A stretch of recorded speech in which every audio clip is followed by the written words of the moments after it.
अस्सलाम वालेकुम।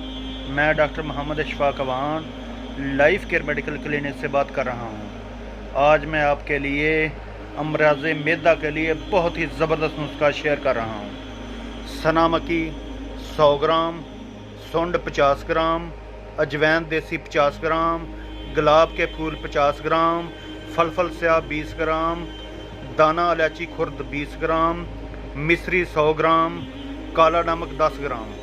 सब अज्जा को बारीक पीस कर सफ़ूफ बना लें। तरीका इस्तेमाल: एक चाय वाला चम्मच रात को खाने के 1 घंटा बाद नीम गर्म पानी से इस्तेमाल करें।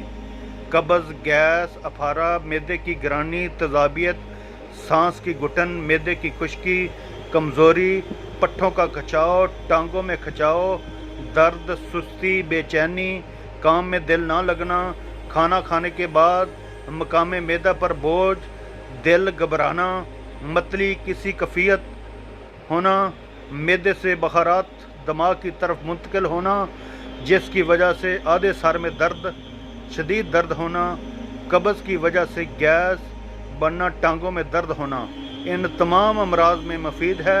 बफज़ल खुदा इंशाअल्लाह फ़ायदा होगा। थैंक यू, जज़ाकल्लाह।